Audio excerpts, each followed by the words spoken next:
Hello, my name is Andrew. And my name is Young. This video has been arranged by used to discuss food fermentation specific to yogurt in the US.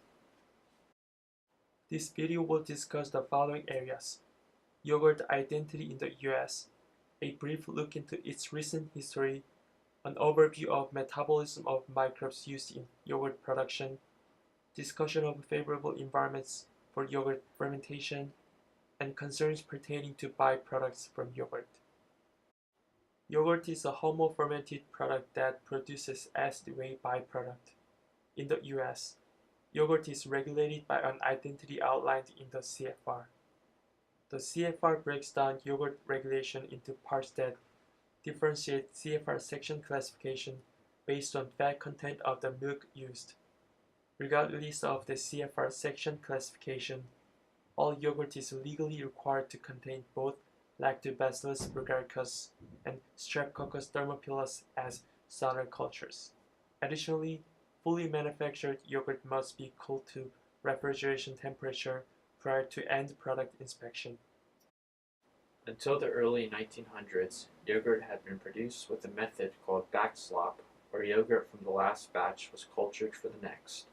The backslop method was changed when a Dr. Isaac Carasso started a yogurt factory in Barcelona, Spain in 1919 using bacteria isolated and cultured at the Pasteur Institute in Paris. This was the advent of commercial yogurt strains, maximized for production but limited in their fitness to generate multiple microbial generations.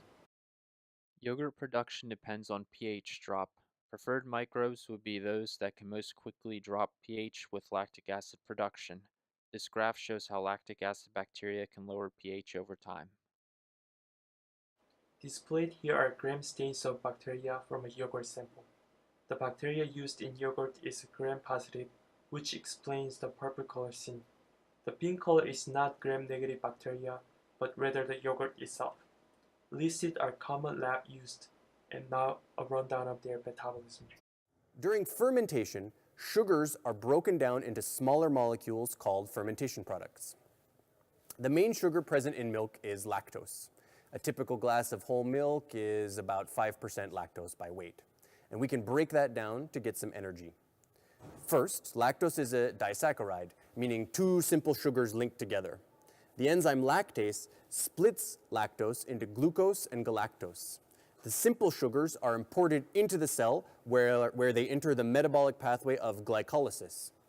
You can think of glycolysis as like the powerhouse of the cell. More enzymes work to split the 6-carbon glucose or galactose molecules into 3-carbon lactic acid molecules. The conversion produces energy in the form of ATP and NADH, which the cell uses to grow. Lactic acid is a waste product of glycolysis. It's the carbon left over after the bacteria have extracted energy from the sugar. It's also, like the name says, an acid. As the yogurt bacteria consume the sugar and produce lactic acid, the pH of the milk drops from about 6 down to about 4. The acid is what we taste as sour, and it's the main chemical ingredient that makes yogurt yogurt. Next, we will investigate the many factors that go into making an environment favorable for yogurt production. The picture depicts batch pasteurization used to reduce microbial load before inoculating the milk with the desired microbes. Pasteurized milk is allowed to cool to the temperature that it will be incubated at, typically around 110 degrees Fahrenheit. Depicted is inoculation using yogurt with live and active cultures. The desired bacteria is already present in the pre-made yogurt, courtesy of the commercial yogurt industry's own selection. About a quarter cup of yogurt can be used for a gallon of milk.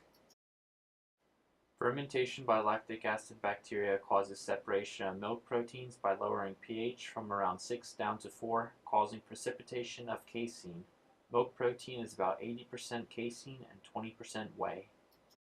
Here is a list of some intrinsic and extrinsic factors in yogurt production that provide favorable environments for lactic acid bacteria fermentation. We cannot forget that yogurt fermentation produces more than just yogurt. The microbial metabolism also creates a byproduct known as acid whey. It is a current issue of the yogurt industry as there has not yet been a way found that can adequately address the large quantity of acid whey produced. Currently spreading the nutrient-rich byproduct on fields as a fertilizer or using it in animal feed has been a popular use of the byproduct, but algal blooms are of concern because of acid whey being a phosphorus source. However, the lactose, galactose, potassium phosphate, and lactic acid-rich acid whey dilemma has had massive research and development invested, and there may be a gold mine solution soon.